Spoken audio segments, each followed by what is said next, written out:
Welcome to top headline. సామాజిక ఆర్థిక ఉపాధి విద్య రాజకీయ కులగణన సర్వే నివేదికను ముఖ్యమంత్రి రేవంత్ రెడ్డి అసెంబ్లీలో ప్రవేశపెట్టారు. ఈ సందర్భంగా నివేదికలోని అంశాలను సీఎం వివరించారు. గత ప్రభుత్వం సమగ్ర సర్వేను అసెంబ్లీలో మంత్రివర్గం ముందు ఎందుకు పెట్టలేదని రేవంత్ రెడ్డి ప్రశ్నించారు.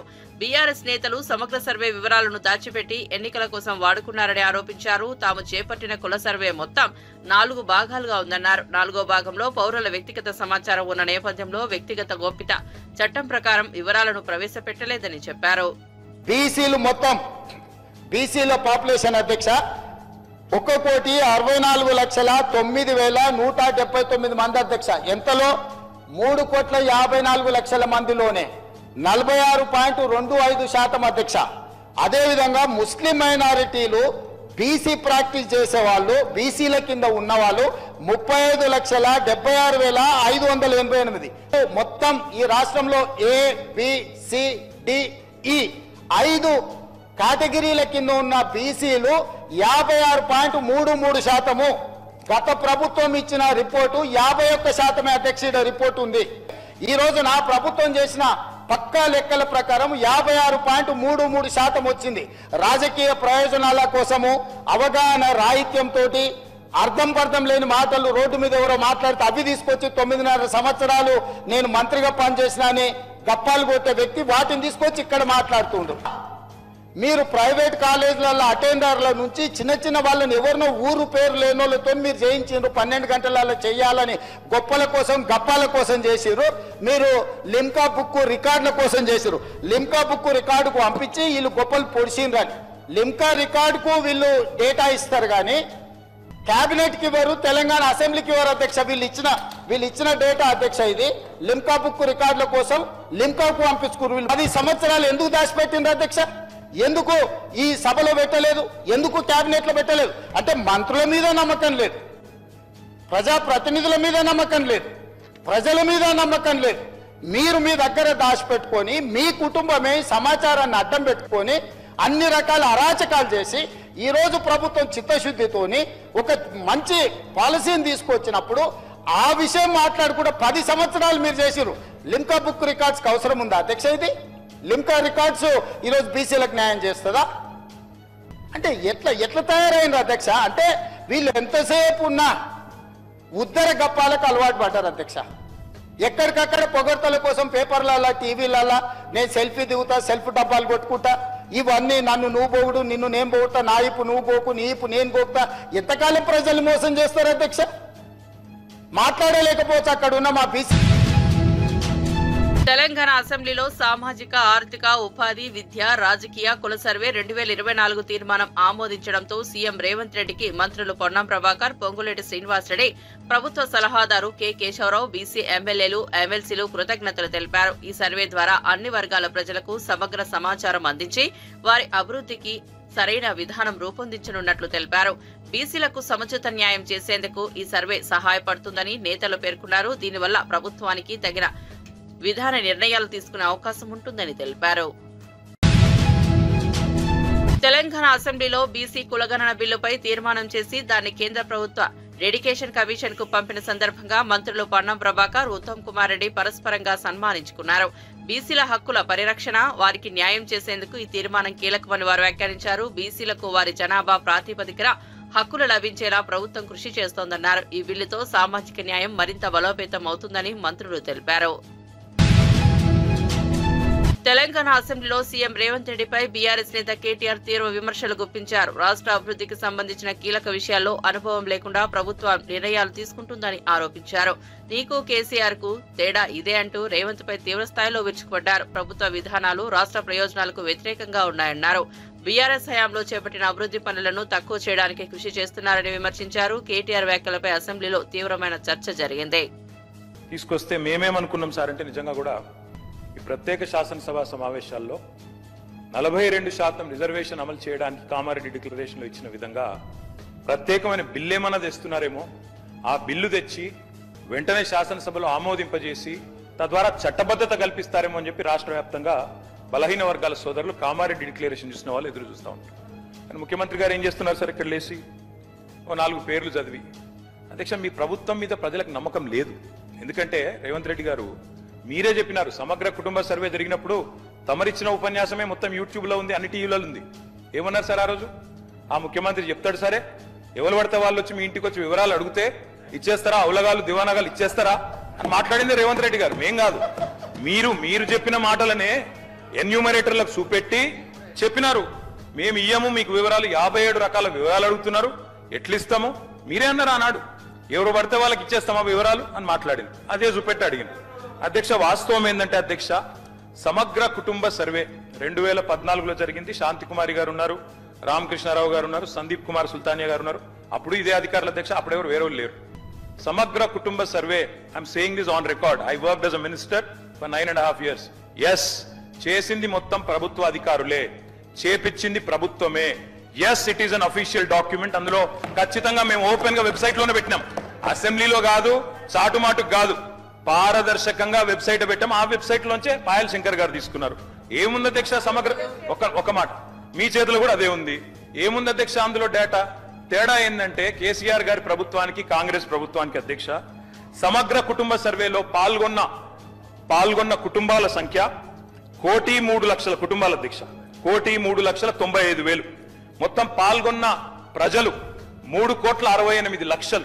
3,68,00,000 జరిగింది ఒక్క రోజులో 24 గంటల్లో రాష్ట్ర వ్యాప్తంగా ప్రతి ఇంటిని ఎన్యూమరేట్ చేసి అత్యద్భుతంగా చేసినాం. మేము చేసిన తర్వాత ముఖ్యమంత్రి గారు నిజంగా ఎంత మిస్లీడింగ్ గా మాట్లాడుతున్నారంటే అధ్యక్ష, వారు అంటారు అధ్యక్ష ఇంతకు మించిన టాపిక్ లేదు అధ్యక్ష, వారు అడిగిన ప్రశ్న తప్పకుండా మా ప్రభుత్వం గతంలో చేసిన పని గురించి వారు అనుమానాలు తలెత్తే విధంగా ఏదైతే మాట్లాడినారో దాని గురించి చెప్పాలి అధ్యక్ష.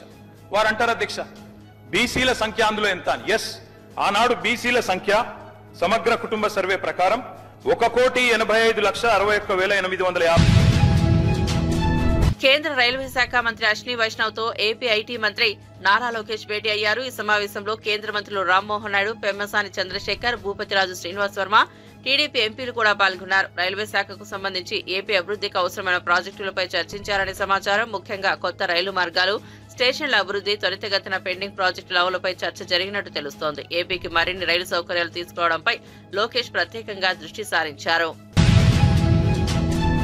ఢిల్లీ టూర్ లో భాగంగా కేంద్ర మంత్రి అశ్విని వైష్ణవ్ ను కలిసిన ఏపీ ఐటీ మంత్రి నారా లోకేష్ రాష్ట్రానికి ఎలక్ట్రానిక్ సహకారం అవసరమని వివరించారు. ఏపీ అభివృద్ధికి సంబంధించి కేంద్రం నుండి మరింత సహాయం ఎలా పొందాలనే దానిపై చర్చించారు. రాష్ట్రంలో ఎలక్ట్రానిక్ మ్యానుఫ్యాక్చరింగ్ హబ్లు, ఐటీ పార్కులు, కొత్త పెట్టుబడులకు సంబంధించిన తమ ప్రణాళికలను వివరించినట్లు తెలిపారు. కేంద్ర సహకారంతో రాష్ట్రాన్ని టెక్నాలజీ రంగంలో ముందుకు తీసుకెళ్లాలని లక్ష్యంగా పెట్టుకున్నామని లోకేష్ అన్నారు. అవకాశం భారతదేశానికి వచ్చింది, ప్రత్యేకంగా విశాఖపట్నానికి అవకాశం వచ్చిందని మంత్రి గారు చెప్పడం జరిగింది.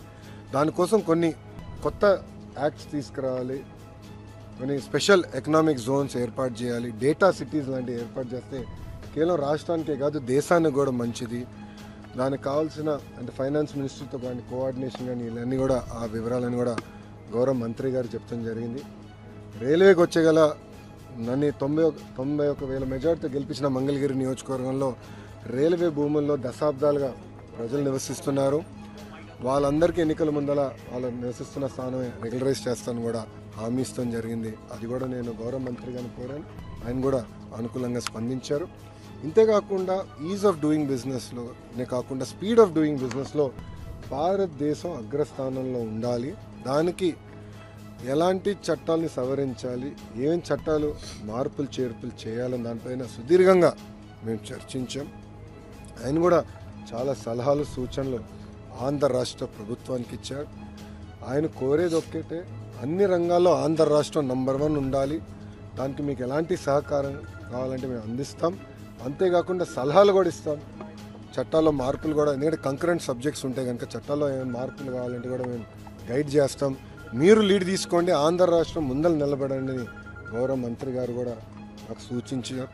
ఏదైతే సూచనలు నాకు ఇచ్చారో తప్పనిసరిగా తిరిగి నేను రాష్ట్రానికి వెళ్ళిన తర్వాత గౌరవ ముఖ్యమంత్రి గారితో చర్చించి తప్పనిసరిగా అమలు చేసే బాధ్యత ఎన్డీఏ ప్రభుత్వం తీసుకుంటుందని మీడియా మిత్రులు అందరూ తెలుపుకుంటూ రేపు మిగతా మంత్రులు కూడా నేను కలుస్తున్నాను. కలిసిన తర్వాత డీటెయిల్డ్గా ప్రెస్ మీట్ పెడతాను. రేపు గౌరవ మంత్రి కుమారస్వామి గారిని కూడా కలుస్తాం జరుగుతుంది.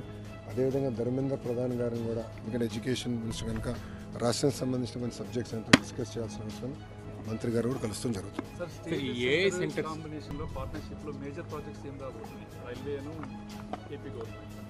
రైల్వేకి సంబంధించి ఆల్రెడీ బడ్జెట్లో చాలా స్పష్టంగా కేటాయింపులు చేశారు. చాలా స్పష్టంగా కేటాయింపులు జరిగినాయి. ఇప్పుడు ప్రాజెక్ట్స్కి వచ్చేగల ఐటీ ఎలక్ట్రానిక్స్ రంగానికి వచ్చేగల పెద్ద ఎత్తున ప్రైవేట్ సెక్టర్ పెట్టుబడులు పెడుతున్నాయి. అవన్నీ ఆంధ్ర రాష్ట్రానికి తీసుకురావాలంటే ఎలాంటి వాతావరణం ఏర్పాటు చేయాలి, అదేవిధంగా కేంద్ర ప్రభుత్వంలో కొన్ని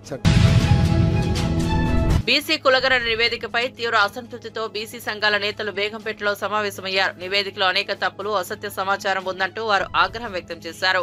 ఈ నేపథ్యంలో సమావేశంలో పాల్గొన్న బీసీ నేతలు కులగణన నివేదికను చించివేసి నిరసన తెలిపారు. రాష్ట్ర బీసీ వర్గాలను న్యాయం చేయాలని డిమాండ్ చేస్తూ ప్రభుత్వం ఈ నివేదికను వెంటనే సవరించాలని కోరారు. కులగణన ప్రక్రియను పారదర్శకంగా చేపట్టకపోతే రాష్ట్ర వ్యాప్తంగా ఉద్యమిస్తామని హెచ్చరించారు.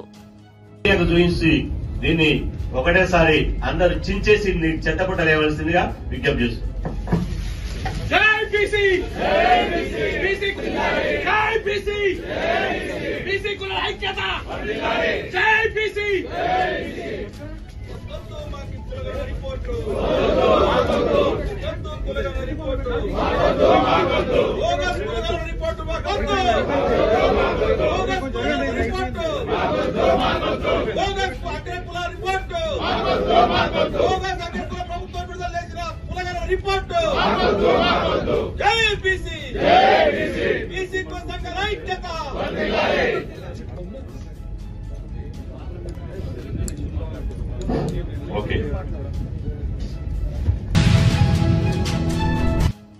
పట్టభద్రుల ఎమ్మెల్సీ ఎన్నికల వ్యూహంపై నాయకులతో విద్యాశాఖ మంత్రి గొట్టిపాటి రవికుమార్ సమావేశం నిర్వహించారు. ఈ ఎన్నికలను సీరియస్ గా తీసుకోవాలని సూచిస్తూ కూటమి అభ్యర్థి రాజశేఖర్ ను గెలిపించేందుకు ప్రతి ఒక్కరూ కృషి చేయాలని కోరారు. బీజేపీ, టీడీపీ, జనసేన కూటమి అభ్యర్థిగా రాజశేఖర్ బరిలో నిలిచిన నేపథ్యంలో ఓటర్లను ప్రభావితం చేసేలా కార్యాచరణ రూపొందించాల్సిన అవసరం ఉందని నేతలకు మార్గదర్శనం చేశారు.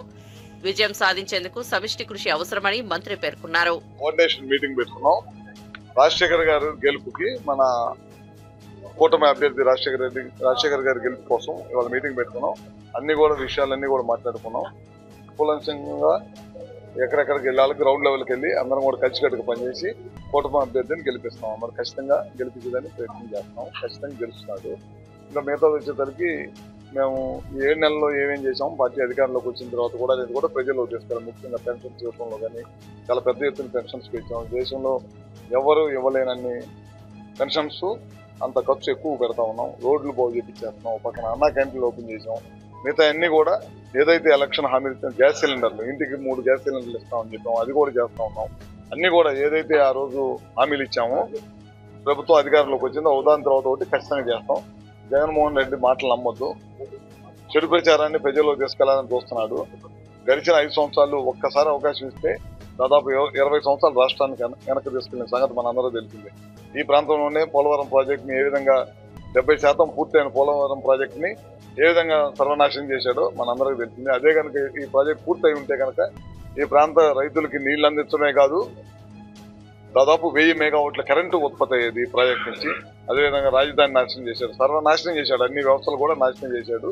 ఖచ్చితంగా ఇవాళ రేపు జరగబోయే ఎన్నికల్లో రాజశేఖర్ గారిని మంచి మెజారిటీతో గెలిపిస్తారని చెప్పి ఆలోచన. ముఖ్యమంత్రి చంద్రబాబు నాయుడు నిర్లక్ష్యం వల్లనే శ్రీకాకుళం జిల్లాకి పెట్రోకెమికల్ కాంప్లెక్స్ రాకుండా పోయిందని మాజీ మంత్రి సీదిరి అప్పలరాజు ఆరోపించారు. జిల్లాకు మంత్రి ఉండి కూడా పట్టించుకోలేదని ఆగ్రహం వ్యక్తం చేశారు. పెట్రోకెమికల్ కాంప్లెక్స్ ఏర్పాటుకు అవసరమైన భూమి కూడా శ్రీకాకుళం జిల్లాలో అందుబాటులో ఉందని అన్నారు. ఆంధ్రప్రదేశ్ కి బడ్జెట్ అన్యాయం జరిగినా ముఖ్యమంత్రి మిన్నకున్నారని సీదిరి అప్పలరాజు మండిపడ్డారు. అరసవల్లి శ్రీ సూర్యనారాయణ స్వామి రథసప్తమి సందర్భంగా కుటుంబంతో కలిసి స్వామివారిని దర్శించుకున్నారు. కూటమి ప్రభుత్వానికి మంచి బుద్ధిని ప్రసాదించాలని ఆదిత్యనాథుని కోరుకున్నారని సీదిరి అప్పలరాజు ఎద్దేవా చేశారు. సూర్యనారాయణ స్వామి దేవాలయాన్ని సతీసమేతంగా సందర్శించడం జరిగింది. ప్రతి సంవత్సరం కూడా ఆ దేవుని ఆశీస్సుల కోసం మన జిల్లా ప్రజలకు మంచి జరగాలని, మన రాష్ట్ర ప్రజలకు మంచి జరగాలని మనస్ఫూర్తిగా దేవుణ్ణి వేడుకోవటం ప్రతి సంవత్సరం కూడా ఒక అలవాటు. మరి అదే ఈ సందర్భంలో ఈ సంవత్సరం మన రాష్ట్రానికి లేదా మన జిల్లాకు ఉన్నటువంటి కొన్ని ప్రత్యేకమైనటువంటి ఛాలెంజెస్, ఓవర్కమ్ చేయగలిగేటటువంటి ఆ పరిస్థితిని కల్పించాలని ఆ దేవుడిని అయితే నేనైతే మనస్ఫూర్తిగా వేడుకుంటాను. మొదటిది, మన జిల్లాకి జగన్మోహన్ రెడ్డి గారి హయాంలో ఆ రోజు పోర్టు తీసుకొచ్చి అభివృద్ధి పదంలో ఒక అడుగు వేశాం. మరి ఆ అభివృద్ధి ఫలాలు జనాలకు చేరాలి అంటే దానికి అవసరమైనటువంటి యాన్సిలియరీ ఇండస్ట్రీస్ని ఇక్కడికి మనం తీసుకొని రావాల్సినటువంటి అవసరం. జిల్లా ప్రజలందరం కూడా చాలా ఆశగా ఎదురు చూస్తారు. ఏదైతే మనకి విభజన చట్టంలో రావాల్సినటువంటి పెట్రోకెమికల్ అండ్ రిఫైనరీ కాంప్లెక్స్ గతంలో కాకినాడ పోర్టుకు అనుసంధానంగా పెట్టాలను, ఇంకో పోర్టుకు అనుసంధానంగా పెట్టాలని అనుకున్నప్పుడు మన జిల్లాకి ఎలాగో ఒక మంచి ఇండస్ట్రీ కావాలా అని ఒక ఆలోచన చేసినప్పుడు మూలపేట పోర్టు పనులు మొదలైనప్పుడే జగన్మోహన్ రెడ్డి గారు చెప్పడం జరిగింది. పెట్రో రిఫైనరీ కాంప్లెక్స్ మన రాష్ట్రానికి అలాట్మెంట్ జరిగినప్పుడు, కేంద్ర ప్రభుత్వం చట్టం ప్రకారం ఇవ్వాల్సింది మనకి అలాట్మెంట్ జరిగినప్పుడు మా జిల్లాకి ఇవ్వండి సార్ అని ఆ రోజు మేము అందరం కూడా అడగడం జరిగింది. మరి ఈరోజు కేంద్ర ప్రభుత్వం బీపీసీఎల్ పెట్రో రిఫైనరీ కాంప్లెక్స్ మంజూరు చేస్తున్నాం అన్నటువంటి వార్తల నేపథ్యంలో మన జిల్లాలో కావలసినంత ల్యాండ్ బ్యాంక్ ఉంది. మనకి పోర్టు దగ్గరే సాల్ట్ ల్యాండ్ బ్యాంక్ క్రియేట్ చేసి పెట్టాం మేమే. మరి అక్కడ ఈ పెట్రోకెమికల్ అండ్ రిఫైనరీ కాంప్లెక్స్ ఇక్కడే వస్తుందన్న ఆశతో చూస్తుంటే ఎక్కడో నెల్లూరు జిల్లాకి లేకపోతే రామాయపట్నం పోర్టు దగ్గరికి మారుస్తామా అన్నటువంటి వార్త. యువత భవిష్యత్తు కోసం తమ ప్రభుత్వం నిరంతరం కృషి చేస్తోందని ప్రధాని నరేంద్ర మోదీ తెలిపారు. అయితే కొన్ని రాజకీయ పార్టీలు నెరవేర్చలేని హామీలిచ్చి యువతను మోసం చేస్తున్నారని ఆరోపించారు. యువత కోసం బీజేపీ ప్రభుత్వం తీసుకున్న అభివృద్ధి చర్యలను వివరించిన మోదీ ఉద్యోగాలు, స్టార్టప్లకు మద్దతుగా అనేక కార్యక్రమాలు అమలు చేస్తున్నామన్నారు. నిరుద్యోగులను తప్పుదోవ పట్టించే వాగ్దానాలను నమ్మవద్దని ప్రజలకు విజ్ఞప్తి చేశారు. కేంద్రం చేపట్టిన పథకాలు దేశ యువత భవిష్యత్తును మెరుగుపరిచేందుకు సహాయపడతాయని ప్రధాని అన్నారు. वादा तो करते हैं लेकिन पूरा नहीं करते हैं। ये दल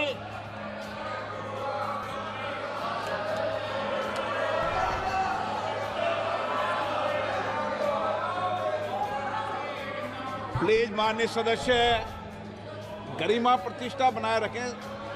भारत की संसद में आप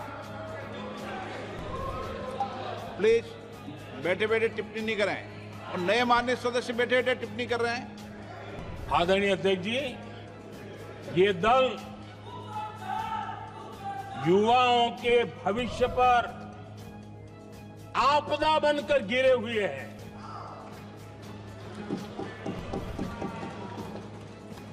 आदरणीय अध्यक्ष जी, हम कैसे काम करते हैं ये हरियाणा में अभी देश ने देखा है। बिना खर्ची बिना पर्ची नौकरी देने का वादा किया था।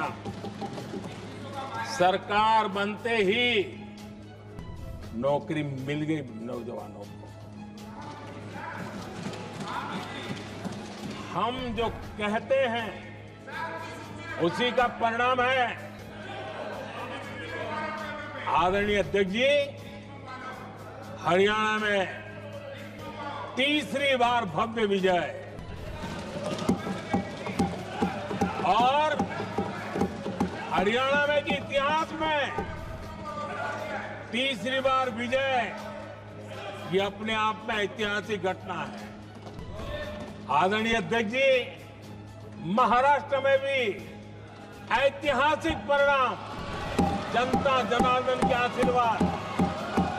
महाराष्ट्र के इतिहास में सत्ता पक्ष के पास इतनी सीटें पहली बार, ये जनता जनार्दन के आशीर्वाद से हम करके आए हैं।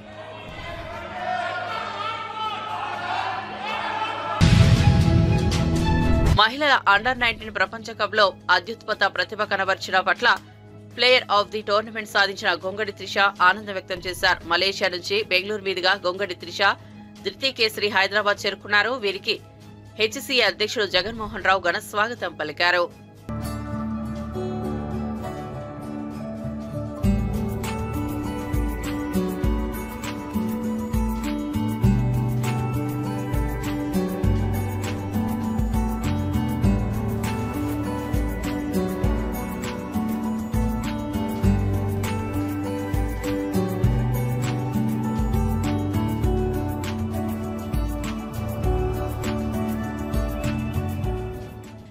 లాస్ట్ టైం అంత ఆపర్చునిటీస్ రాలేదు. వచ్చినప్పుడు కూడా ఆడాను, కానీ లాస్ట్ 3 runs ఉన్నప్పుడు అవుట్ అయ్యాను ఫైనల్స్లో. ఈసారి వాట్ ఎవర్ ఐ గాట్, నేను నా బెస్ట్ ఇవ్వాలనుకున్నా, ఇచ్చాను. ప్లస్ ఆ ఫైనల్ రన్ కూడా కొట్టి రావాలనుకున్నా. సో నాట్ అవుట్ వచ్చాను. మితాలీది ఆఫ్ కోర్స్, బికాజ్ ఆమెను చూస్తూ పెరిగాము. సో ఎప్పుడు ఆమె ఉంటుంది. నేను క్రికెట్ స్టార్ట్ చేసింది నాన్న వల్ల, అమ్మ నాన్న వల్ల. వాళ్ళు లేకపోతే నేను ఇక్కడ ఉండేదాన్ని కాదు. ఆయన చూపించిన డెడికేషన్ కానీ, ఆయన చూపించిన ఏదన్నా ఆయన వల్లే ఇక్కడ ఉన్నాను. సో ఆల్ క్రెడిట్స్ వాళ్ళిద్దరికే వెళ్తాయి. అమ్మ చాలా హ్యాపీగా ఉన్నానండి. బికాజ్ లైక్ నేను ముందు చెప్పినట్టు లాస్ట్ టైం అంతా అంటే ఆపర్చునిటీస్ రాలేదు. ఈసారి వచ్చినప్పుడు చాలా నా బెస్ట్ ఇచ్చి ప్లేయర్ ఆఫ్ ద టోర్నమెంట్ అవ్వటం ఇంకా స్పెషల్గా ఫీల్ అవుతుంది. అమ్మాయిలు కూడా స్పోర్ట్ని ఒక కెరియర్ లాగా చూస్ చేసుకోవచ్చు. ఇట్స్ జస్ట్ నాట్ స్పోర్ట్ అన్నట్టు. ఇందులో కూడా మంచి కెరియర్ ఉంది, అమ్మాయిల్ని పంపొచ్చు. అంటే వెదర్ కండిషన్స్ అక్కడ, అంటే మేము ఫస్ట్ నుంచి ఆల్మోస్ట్ 1 year నుంచి మేము ప్రాక్టీస్ చేస్తున్నామండి కలిసి. సో మా కోచెస్ మాకు ముందే చెప్పారు, ఇట్లాంటి వికెట్స్ ఉంటాయి, ఇట్లాంటి పిక్చర్స్ మేము ఆడతాము అని. సో దాని బేస్ పైన మేము ప్రాక్టీస్ కూడా చేసాము. సో మాకు దానివల్ల చాలా ఈజీ అయింది మాకు ఆడటం. తిరుమలలో ఘనంగా నిర్వహించిన రథసప్తమి ఉత్సవాలు చంద్రప్రభ వాహనంతో ముగిశాయి. శ్రీ వెంకటేశ్వర స్వామి ఉత్సవ విగ్రహం చంద్రప్రభ వాహనంపై మాడవీధుల్లో ఊరేగుతూ భక్తులకు దర్శనమిచ్చారు. ఉదయం నుంచి వివిధ వాహనాల సేవలతో భక్తులు స్వామివారి కృపను పొందారు. చివరగా చంద్రప్రభ వాహన సేవతో ఉత్సవాలు వైభవంగా ముగిశాయి. వేలాది భక్తులు తిలకిస్తూ మంగళ హారతులు సమర్పించారు. రథసప్తమి సందర్భంగా తిరుమల శ్రీవారి ఆలయ పరిసరాలు భక్తులతో కిక్కిరిసిపోయాయి.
होता है।